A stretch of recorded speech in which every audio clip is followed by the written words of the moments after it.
Allez, toujours en direct du marché des producteurs de pays à Trigance. Je suis donc avec Cathy, derrière le stand de Gérard Dalmasso. C'est Cathy et Gérard, normalement. Et Cathy et Gérard. Alors oui. Pourquoi il n'a pas mis ton prénom? C'est moi, c'est moi toi qui Tu t'es effacé derrière. Oui, je sais pas pourquoi, tout le monde me l'a dit et l'année prochaine je le mettrai. Là, j'ai pas voulu le refaire, mais c'est vrai, je pourrais mettre Dalmasso, Gérard et Cathy ou Cathy et Gérard. Pourquoi, je sais pas. Bon alors, qu'est-ce qu'on trouve sur ce stand? De l'huile d'olive. Alors donc c'est notre olive puisqu'on a le moulin au domicile. Ah ouais. Ouais. On triture chez nous. Alors c'est nos oliviers. On cultive 450 arbres. On fait des variétés. Alors, quelle variété? Alors traditionnelle, c'est tout olive mélangée, bouteillant, caillon et picholine. Parce que vu qu'on a le moulin au domicile, on fait ce qu'on veut. Le moulin, quand tu dis un moulin. Le moulin, c'est un moulin mécanique. Alors moi j'ai l'image soit du moulin à eau, soit du moulin à vent. Voilà, non, nous c'est le moulin mécanique. Alors donc c'est une machine en inox. Il y a un convoyeur où on installe les olives dedans. Ça passe dans le concasseur. On obtient une pâte. Il y a le malaxeur. Après une fois que c'est bien malaxé, parce qu'il y a un temps de malaxage, ça rentre dans la centrifugeuse et c'est là que l'huile elle est extraite. Voilà. Et on la laisse reposer 2 mois et après on la filtre et c'est là que je fais ma mise en bouteille. Alors on lit souvent sur les bouteilles extraites à froid. Première pression à froid. Ça n'existe plus pression parce qu'à l'époque on disait pression pour les moulins à pierre. Les moulins à pierre. À pierre, avec la pierre qui écrasait l'olive. Et c'est quoi qui écrase l'olive pour moi là? Là c'est un concasseur, c'est c'est un axe. Les olives elles rentrent ça broie tout. Ça écrase tout, le noyau, la pulpe, tout, et ça fait une pâte. C'est un rouleau en fait, tu dis voilà. Un axe et l'axe roule sur lui-même. Voilà, il y a comme ça. 2 axes. Voilà, deux axes et qui écrasent. D'accord. Ça écrase tout. Donc première pression, en fait, c'est une appellation. C'est à l'époque où il y avait les anciens moulins à pierre, avec la pierre. Parce que c'était pressé avec des. Je sais plus le terme en provençal là. Comment ça s'appelle les tapis qu'on mettait dans les moulins? Les scourtins, voilà. Les scourtins. Les scourtins. Et alors on prenait un escourtin, on mettait la pâte sur l'escourtin, deuxième escourtin, on montait et après on pressait. C'est pour ça qu'on disait toujours l'expression pression à froid. Donc ça n'a plus le diète, mais on le voit sur certains produits, donc ça veut dire que c'est pas d'origine. Non. C'est l'appellation parce que moi j'avais mis pressé et on m'a fait mettre extraite. C'est vrai que c'est eux qu'on raison. D'accord. Voilà, parce que l'intitulé de pressé et extraite, c'est deux choses différentes. Comment le consommateur, parce que sur le vin, le consommateur, quand même, enfin une partie des consommateurs, on va dire, est éduquée. J'entends, ils connaissent quelques bases du vin, c'est-à-dire ils sont prêts à payer un petit prix, un vin bas de gamme, et s'ils en ont les moyens, ils sont prêts à payer beaucoup plus cher un vin haut de gamme. Beaucoup de gens font quand même la différence entre un AOC et un vin de table, entre un vin blanc, un rosé, un rouge. Par contre, sur l'huile d'olive, il y a une absence de connaissance qui est assez énorme. On ne leur explique pas assez. La traditionnelle, on va retrouver toutes les saveurs des olives. On peut mélanger des picholines une olive verte avec des caillons qui sont noirs. Donc le goût on va retrouver toute la saveur de l'olive puisque c'est un mélange d'olive. Et il y a la douceur d'une, l'amertume de l'autre qu'on va retrouver dans le traditionnel. Par exemple, là, actuellement, j'ai que la traditionnelle, j'en ai plus, j'ai le bouteillant. C'est une olive noire, mais elle est très fruitée. Donc, au goût, tout de suite en bouche, c'est fruité. J'en ai une là. T'en as une ouverte? Non, là, oui, ouverte, je te fais goûter. Ouais, si en direct, allez. Hein? Là, tu vas retrouver toute la saveur de l'olive parce que c'est qu'une variété. Donc ça, c'est bouteillant. Bouteillant. C'est des grosses olives noires. Alors donc, je vais goûter à la petite cuillère. Quand tu la mets en bouche, tu vois, t'as pas cette amertume. En effet, elle est très douce. Voilà. Que la traditionnelle, tu vas retrouver l'amertume parce que c'est toute variété d'olives. Alors j'ai une question très bête. Je n'ai jamais goûté d'huile d'olive dans le sens, est-ce que je fais comme le vin? Je la fais passer entre mes dents jamais l'avaler en premier, toujours la mettre en bouche pour pouvoir retrouver toute la saveur. Mais je bascule d'un côté des dents à l'autre et j'aspire comme avec le vin. Exactement, parce que c'est comme ça qu'on retrouve toute la saveur de l'olive. Donc là, comme si j'avais de la salive, je vais tout faire passer à l'extérieur de mes molaires à gauche, en serrant mes dents, puis à droite, en serrant mes dents. Et ensuite, je remets tout sur ma langue et je vais aspirer en ouvrant un peu ma bouche. Comme ça, là, je fais le bruit pour qu'on m'entende au micro. Et en effet, l'arôme se diffuse. Tu vois? Ouais. Parce que souvent, je leur explique bien quand les gens ils connaissent. Parce qu'ils connaissent pas de. On crache pas l'huile d'olive par Non. contre. Hein, parce que, Non, ça parce va que pas les gens, laisser. ils ont tendance à la goûter avec du pain. Alors c'est là que l'alimentation, elle prend toute l'amertume de l'olive, de l'huile d'olive. Il faut la goûter à la petite cuillère. Moi, j'avoue que par contre, ouais, j'aime bien prendre de l'huile d'olive de temps en temps à la petite cuillère. À la petite Et en cuillère. effet, je trouve que C'est là que tu ça retrouves s'exprime. tout. Ouais. Voilà. Qu'est-ce que tu veux que je te raconte d'autre? Tu as que la bouteillant là à goûter? Oui, là, j'en ai T'as pas les- plus. t'as La pas les traditionnelle, j'ai tout vendu. Ok. Donc tu parlais de la traditionnelle, de la bouteillant et de deux autres Bah, variétés. tu as Picheline, Picheline. Caillon. Moi, c'est ce que je fais moi. Mais bon, il y en a d'autres qui font des rivières, des riviers. Et du coup, toi, sur la vente, tu vends pareil les trois cépages, entre guillemets, les trois espèces plus la traditionnelle À mon domicile. Quand à je ton fais- domicile. voilà, C'est-à-dire quand que quelqu'un qui veut découvrir l'huile d'olive vraiment, il peut arriver chez Oui, toi et et- découvrir trois parfums, on va dire purs, en monocépage. Oui. Oui, si tu veux variété. Les en, olives, on dit en variété. monovariété et ensuite un mélange sur la traditionnelle Voilà. qui reprend les trois variétés, d'accord. Est-ce que on va être pareil, je vais faire un peu cette interview avec le comparatif avec le vin pour la pédagogie, que les gens arrivent à plus facilement se donner une image. Est-ce qu'on va avoir les mêmes enjeux par exemple de se dire tiens il pleut, on va récolter à peu près maintenant parce que dans le vin on va chercher le taux de sucre. Est-ce que dans C'est- l'olive on c'est cherche un pareil. taux de quelque chose? Voilà, parce Et que qu'est-ce qu'on cherche justement? Quel va être votre indicateur? Nous, c'est la chair, parce que sinon, elles sont pleines d'eau. C'est le rendement.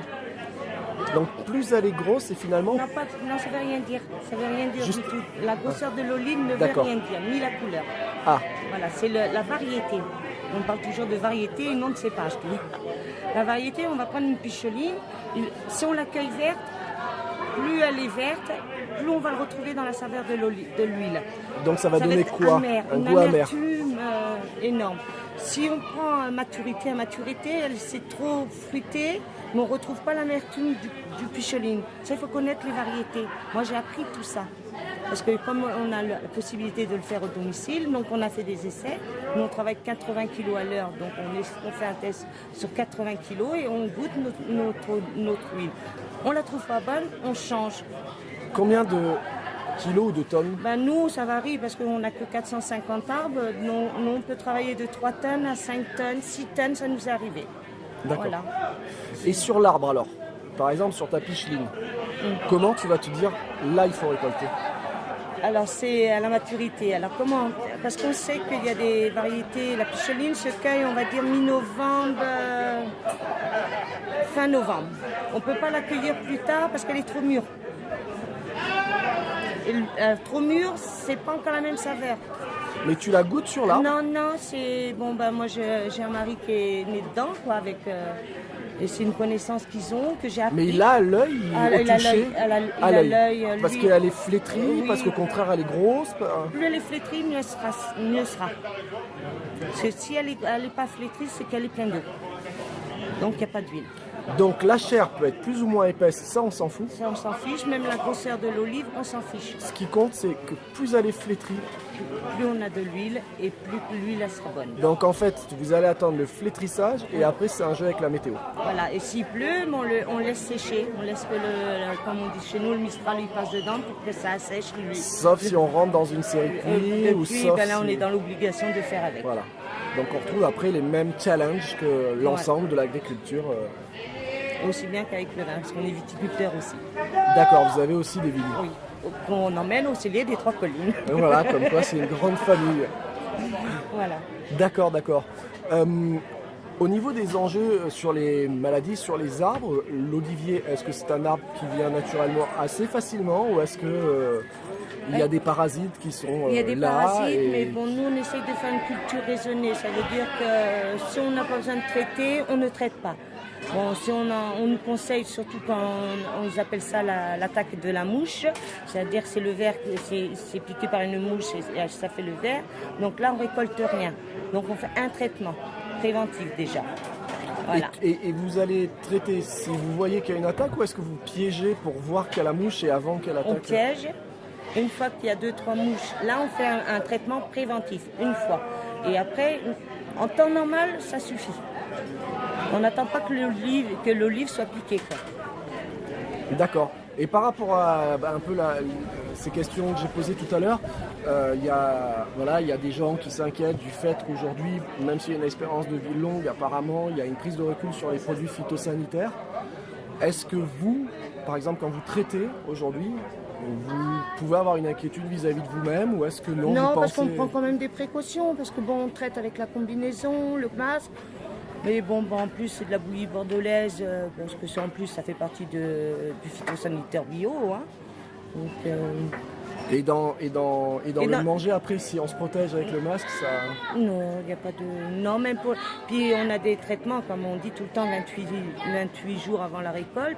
Nous, on va dire... donc il y a un temps de rémanence qui... Oui, D'accord. oui. Parce que même nous, on essaye de... Notre dernier traitement, on le fait, on va dire, le 15 septembre. Pour une récolte novembre. Nous, on ne traite pas après. Même si, tant pis. Par rapport à la santé? Oui, par rapport au goût que ça peut donner aux olives, voilà. D'accord. C'est plus une question de goût et en plus, du coup, c'est aussi plus sûr pour la santé. Sain, voilà. Vous avez pu lutter contre la mouche. Voilà. Mais, c'est pour ça qu'on appelle, nous, notre culture raisonnée. On ne peut pas dire qu'on ne traite pas. Donc là, on mentirait. On essaye d'être raisonnable. D'avoir un équilibre, voilà. Tout à fait. Et une question un peu naïve, mais bon, ça m'intéresse de voir ces enjeux-là. Les oliviers datent. Oui. Tu sais de quand date la culture de l'olivier? C'est les Romains, il me semble, que déjà l'utilisaient. Je pense, parce qu'on a un arbre, je ne sais pas si tu le vois. Là, on voudrait même le... Ouais, il est énorme cet olivier-là. C'est un de nos arbres, celui-là. D'accord. Et on est 3, on fait le tour, même mon mari, il dit... Quand tu dis on est 3, bras ouverts. Bras ouverts, on n'arrive pas à se toucher. Hein. Ah ouais. Et on se faudrait dit... mettre quelqu'un sur la photo. Ouais, parce que là, il a l'air gros, mais je pensais pas qu'il y aurait 3 personnes. C'est mon fils qui me l'a fait et il me l'a dit. Il m'a dit, c'est vrai qu'on pourrait faire le tour avec nos bras. Ouais, carrément. Ça, j'y penserais, toi. Ouais, tu vois, ça c'est sympa. Et vous arrivez à lui donner une estimation? Il pense plus de 400 ans. Oh oui. Ouais. C'est énorme, c'est énorme. Mais un olivier ne meurt jamais. Hein. Même gelé, on arrive à le faire repartir. Hein. Nous, il y a 2 ans, on a eu des arbres gelés, on les a mis à zéro. Bon, c'est vrai que quand vous passez, vous voyez ces troncs d'arbres debout, ils sont morts. Non, ils ne sont pas morts, ça repart toujours du pied. C'est en 1986, 86, ils me disaient que les oliviers en Provence, ils les avaient gelés. Ils sont toujours là. Ouais, ils sont repartis. Ils sont partis. Et du coup, à cette époque, il n'y avait pas les intrants. Non. Et ils parvenaient à récolter. Et oui, et puis bon, avant c'était moins, il y avait beaucoup moins d'hygiène parce qu'ils récoltaient tout, ils mélangeaient tout. Moi je dis ça en fonction de mon beau-père qui cultivait l'olivier aussi. Et c'est vrai, ils stockaient dans le garage et puis après à la pelle, ils emmenaient ça au moulin, ils trituraient. Ouais, tu trouves qu'aujourd'hui il y a une hygiène qui est beaucoup plus saine. Oui, moi je le vois avec notre moulin. Hein. Ah oui, les contrôles, mais je trouve que c'est pas plus mal pour la clientèle. Ouais, au moins c'est clair. Et au niveau de la mouche, c'est un parasite qui est apparu ou est-ce que c'est... Ça a toujours été. Ça a toujours été, mais bon, avant c'était des produits plus toxiques que maintenant. Tu penses que déjà il y a même il y a mon beau-père il me raconte, il me disait nous l'ultracide, ça cher. C'est vrai, il ne prêtait pas attention à tout ça. C'est ça qui est intéressant parce que tu vois, moi c'est vrai que autour de moi on est très bio, tout ça. Et c'est vrai que j'aime bien poser ces questions parce que c'est ça qu'il faut que quelqu'un qui peut mesurer que par le bio se rende compte que dans l'agriculture dite conventionnelle, quand on passe au raisonné, il y a vraiment une prise de conscience. Oui. Et que quelqu'un comme toi et ton mari, ça n'a plus rien à voir avec la génération d'avant. Ah non, pas du tout. Et après, comme on l'a vu tout à l'heure. Mon mari et mon beau-père, ils se disputent tout le temps. Même pour la vigne, pour tout. Parce qu'avant, on ne faisait pas comme ça, vous cassez la tête. Ils avaient de façon de tailler. Presque, ils vous traitent d'écolo, en fait. Presque. Nous, même de la façon de travailler, tout. Tailler un arbre, tout. On fait attention à tout. C'est-à-dire la taille est plus douce? Ah oui, eux, ils coupaient, à la tronçonneuse, ils coupaient l'arbre. Ils coupaient des branches, Alors justement, la taille des oliviers, il y a plusieurs façons de Il y a tailler. plusieurs façons, puis il y a plein de belles histoires, avec l'histoire de la colombe qui doit voler à l'intérieur. Une tout ça. hirondelle, on dit chez nous. Ah, une hirondelle, pardon, oui, c'est peut-être moi qui, C'est une hirondelle. qui Moi, mélange quand je après taille 4 verres de l'olivier, Vicky 2. quand on taille un olivier, l'hirondelle, elle doit passer à travers. Alors Plus que- on en enlève, plus vous aurez d'olives. Les gens ont peur de tailler. Il ne faut pas avoir peur de tailler. Faut pas avoir peur de tailler. Ça fait comme le rosier. Un rosier, vous le taillez à 2 yeux, là. Vous avez des roses. Moi, je taille mes rosiers. J'ai des roses presque jusqu'en novembre, décembre. Ça dépend des saisons. C'est tout un savoir. Ça s'apprend, hein. Et après chaque taille, vous mettez une hirondelle pour vérifier alors Ben, à l'œil, hein, tu le vois. Non, mais on rigole. Quand tu te mets au fond de la parcelle, tu vois ceux qui sont taillés, ceux qui ne sont pas taillés. D'accord. Voilà. Et qui taille, c'est vous? Il y a des tailleurs, c'est comme la Non, tonte c'est dans les- moi. D'accord, c'est toi qui taille. Oui, tout ce qui est manuel chez moi, chez nous, c'est moi, malheureusement. Pourquoi malheureusement? Parce que mon mari, c'est plus tracteur, tout ce qui est engin, machine. Oui, il va conduire tout ça, mais tout ce qui est manuel, il ne le fera Et tu pas. dis malheureusement parce que tu Parce que aurais aimé j'aimerais bien toucher qu'il le... non, Ah, tu aurais je préféré qu'il conduis t'aide. aussi bien le tracteur. Ah oui, je manie tout, mais j'aimerais bien qu'il m'aide un peu, quoi. Ouais. Quand j'entends. Tu penses qu'il y a un combat de la femme Oui, sur oui, l'exploitation parce qu'à agricole. l'époque, avant, c'était que les hommes qui faisaient les grosses œuvres et la femme, elle ramassait les sarments ou elle ramassait les branches. Elle ne taillait pas. Avant, c'était la femme. Ben, c'est vrai, moi, je vois avec mes beaux-parents et ça a changé. Maintenant, l'homme prend tout ce qui est mécanique et tout ce qui est manuel le laisse à la femme. Donc Chez ça nous. fait encore plus de travail pour la femme. Oui. Ah, donc finalement, dans le Var, la femme... Oui, c'est pour ça que je dis malheureusement, parce que des fois je ronchonne, je dis, tu pourrais quand même venir m'aider, hein, simplement me ramasser mes branches, quoi. Et tu en discutes avec d'autres femmes sur des On est exploitations agricoles? toutes pareilles, hein, parce Ah que bon, ouais, il y en y a a- pas. Nous, chez dans le Var, il n'y a pas beaucoup de couples. Parce que souvent l'homme travaille la terre, la femme fait un autre métier. Ou la femme travaille la terre, l'homme fait un autre métier. Parce que l'agriculture de nos jours, on n'en vit pas énormément.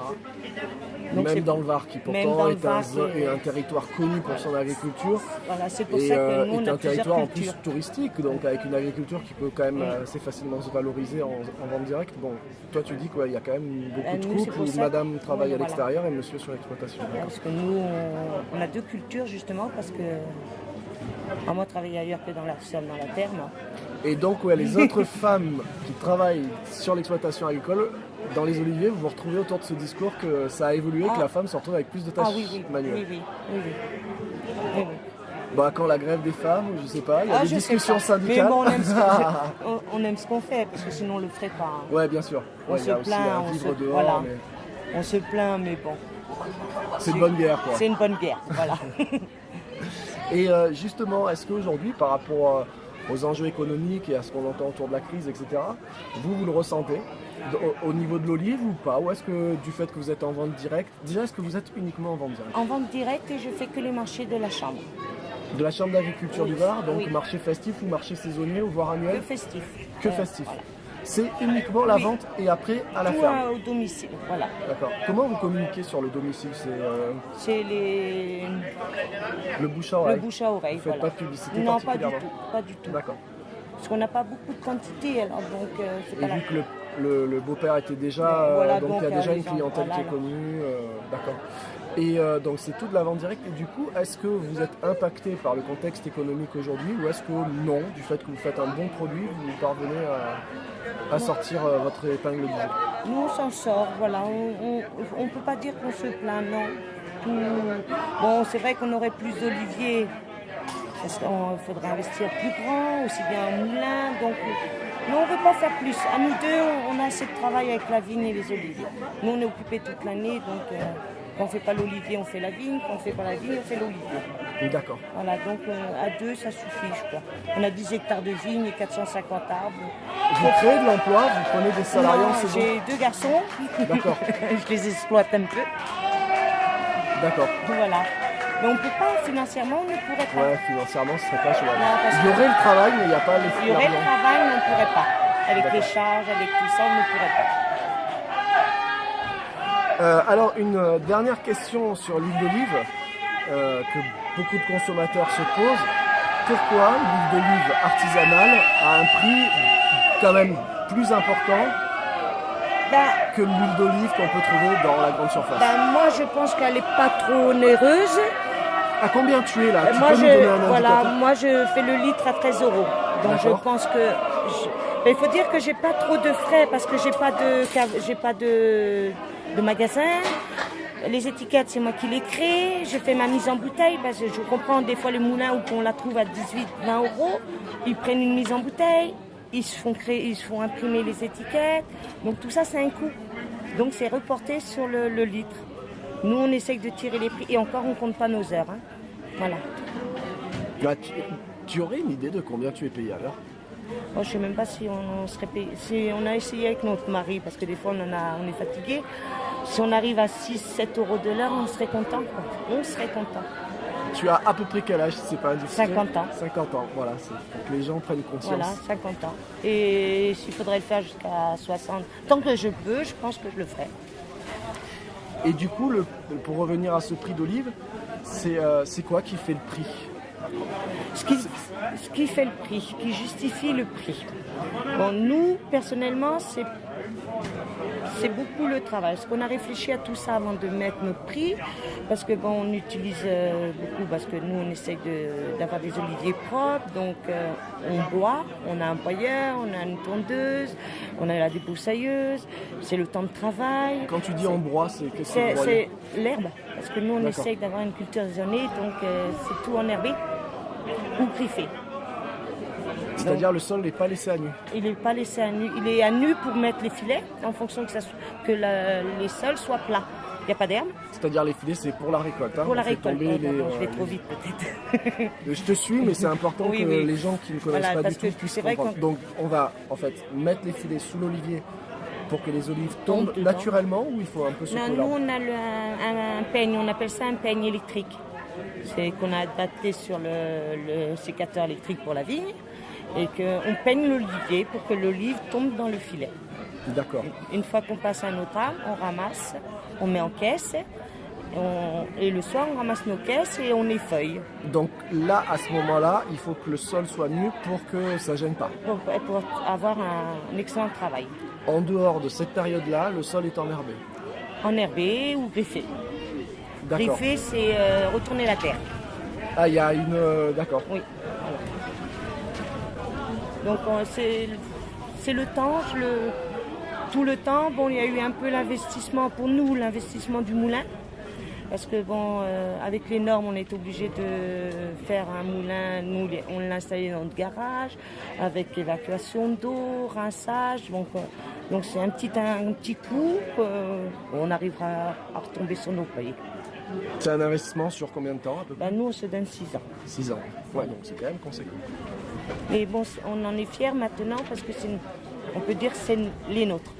C'est notre production.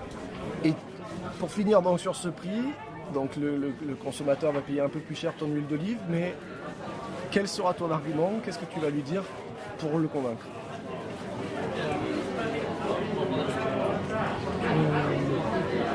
Parce que je ne peux pas travailler à perte non plus, parce que c'est vrai que même moi je le dis, s'il fallait que je l'achète, je ne pourrais pas en manger toute l'année. Ça, je comprends les consommateurs. Mais comment dire, pour le prix, nous on a calculé, on essaye d'être on ne veut pas, comme on dit, gagner de l'argent dessus. On travaille, donc tout travail mérite salaire. Bien sûr. Mais est-ce qu'il y a une différence au niveau de la qualité, par exemple?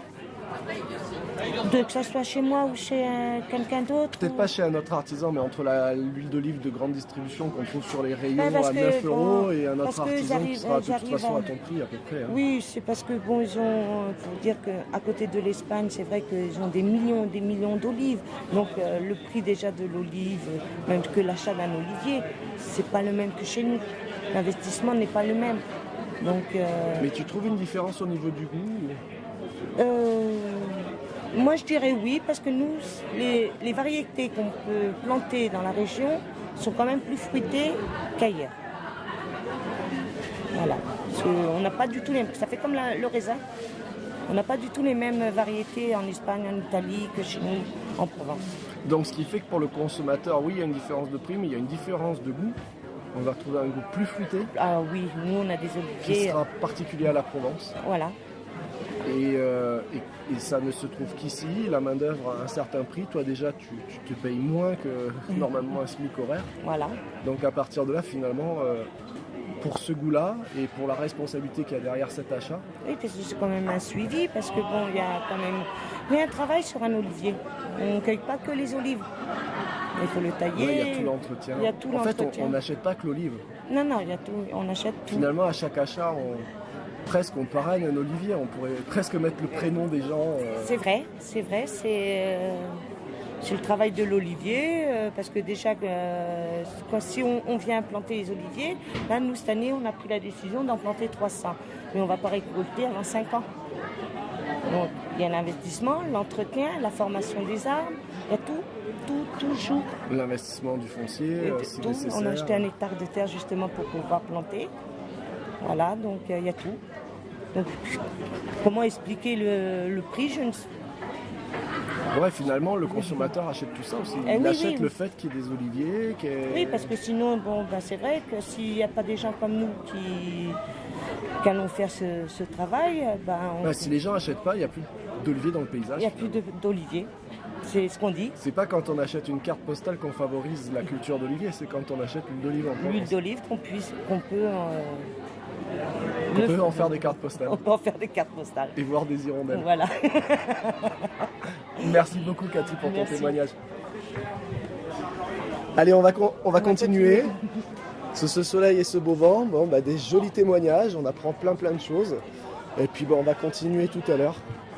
Mais d'abord, je crois qu'il va y avoir la place au jeu, là dans quelques instants.